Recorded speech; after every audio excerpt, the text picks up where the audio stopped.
अस्सलामुअलैकुम। जैसा कि आपने जान लिया कि मसल किस तरह कॉन्ट्रैक्ट करते हैं, अब हम चलते हैं कि मसल की और एबनॉर्मेलिटी के बारे में, यानी मसल्स की कुछ एबनॉर्मेलिटीज होते हैं। आज हम उन्हीं सब चीज़ों को पढ़ने जा रहे हैं। तो इसी के साथ साथ मैं हूं तलहा सलीम और मैं बात कर रहा हूं वी ट्यूशन से, जो कि है पाकिस्तान का पहला free of cost learning platform. So lecture की तरफ चलते हैं। और आज का लेक्चर बहुत मुख्तसर है, क्योंकि जस्ट आज हम एबनॉर्मल मसल कॉन्ट्रैक्शन पढ़ेंगे। और एबनॉर्मल मसल कॉन्ट्रैक्शन की मैं बात करता चलूँ तो एबनॉर्मल मसल कॉन्ट्रैक्शन कहते हैं कि अगर मसल कोई भी अपना काम नॉर्मल कंडीशन से हटके करे, यानी प्रॉपर कॉन्ट्रैक्ट ना हो सके या एबनॉर्मल कॉन्ट्रैक्शन शो करे, तो वो एबनॉर्मल मसल कॉन्ट्रैक्शन कहलाती है। तो कई सारी होती हैं, लेकिन बुक में डिस्क्राइब्ड आपकी दो हैं, वो है टेटनी और क्रैम्प्स। तो हम इन्हीं दो को डिस्कस करते हुए चलते हैं। तो टेटनी सबसे पहले कहते हैं सडन इनवॉलेंट्री कॉन्ट्रैक्शन, यानी आपके मसल्स अचानक ही मूव करना शुरू कर जाएंगे, जिसे कहते हैं सडन इनवॉलेंट्री कॉन्ट्रैक्शन। और ये इस वजह से होती है क्योंकि आपके ब्लड में कैल्शियम का लेवल कम होता है। तो उस कंडीशन में आपके मसल्स प्रॉपरली कॉन्ट्रैक्ट नहीं कर पाते, जिसकी वजह से टेटनी होती है। दूसरी कंडीशन आती है जिसे जिसे कहते हैं क्रैम्प्स। क्रैम्प्स जो है वो उन्हें मसल पुल के नाम से भी जाना जाता है।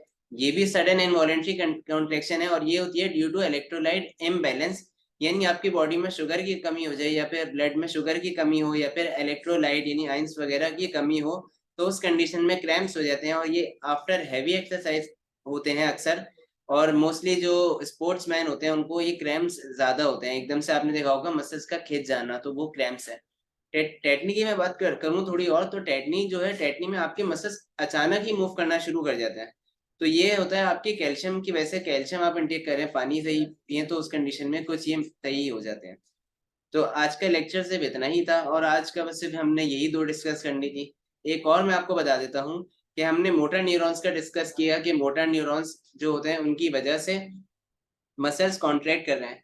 तो अगर मोटर न्यूरॉन्स जो है वो आपके सही तरीके से सिग्नल ना भेजें मसल्स को, तो उस कंडीशन में भी मसल्स अपना काम नहीं करते। जैसे in case of polio, polio के केस में क्या है कि आपके ब्रेन से सिग्नल तो जनरेट हो रहा है, लेकिन जो मोटर न्यूरॉन्स है वही, लेकिन सिग्नल जनरेट हो रहा है, लेकिन वो सिग्नल मसल्स तक पहुंच ही नहीं पा रहा, जिसकी वजह से आपके जो पोलियो की कंडीशन में पाँव होते हैं वो मूव नहीं कर पाते। या फिर एक और बीमारी होती है जिसे कहते हैं मोटर न्यूरॉन डिसीज। उस कंडीशन में क्या है कि आपके मोटर न्यूरॉन्स डीजनरेट होना शुरू हो जाते हैं, आपके मोटर न्यूरॉन्स खत्म होना शुरू हो जाते हैं। तो उस कंडीशन में क्या है कि उस कंडीशन में भी आपके नर्व इम्पल्स तो जनरेट हो रहा है, लेकिन ये कि आपके पास इनफ मोटर न्यूरॉन्स नहीं है, या मोटर न्यूरॉन्स ही रास्ते से खत्म हो रहे हैं, जिसकी वजह से मसल्स कॉन्ट्रैक्ट नहीं हो रहे। ये ऐसी ही बात है जैसे सपोज आपको एक जगह से दूसरी जगह जाना है, आप गाड़ी में हैं, और दूसरी कंडीशन ये है कि रास्ता जो है वो सिर्फ एक ही रूट है, यानी एक रोड है जो कि आपको एक पॉइंट से दूसरे पॉइंट पे लेकर जाएगा, इसके अलावा कोई ऑल्टरनेट रूट नहीं है। और वही रूट खराब हो जाए, यानी सपोज करें कि वो रोड बिल्कुल खराब है, गाड़ी आपकी खराब हो जाएगी जाएगी, तो अब उस कंडीशन में क्या है कि आपके गाड़ी में भी पेट्रोल है, सब कुछ चीजें अवेलेबल हैं, लेकिन बीच का रास्ता ही खराब है, जिसकी वजह से आप उस जगह पहुंच ही नहीं पा रहे। तो ये उसी कंडीशन है कि जब मोटर न्यूरॉन्स आपकी बॉडी में डिजेनरेट हो जाए, तो आहिस्ता आहिस्ता आपके कुछ कुछ मसल्स काम करना छोड़ देते हैं, और जल्दी इसमें मौत भी जल्दी हो जाती है मोटर न्यूरॉन डिजीज के केस में। तो आज का लेक्चर इतना ही था, और अगर आपको कोई भी क्वेश्चन पूछना हो तो आप मुझसे व्हाट्सएप कम्युनिटी पर पूछ सकते हैं। अगले लेक्चर में मैं डिस्कस करूंगा एंटागोनिस्टिक मसल्स। तो फिलहाल के लिए आप हमारे चैनल को सब्सक्राइब करें, और अगर आपको कोई भी लेक्चर या प्रेजेंटेशन चाहिए हो तो आप हमारी वेबसाइट विच इज vtutions.com वहां से डाउनलोड कर लें।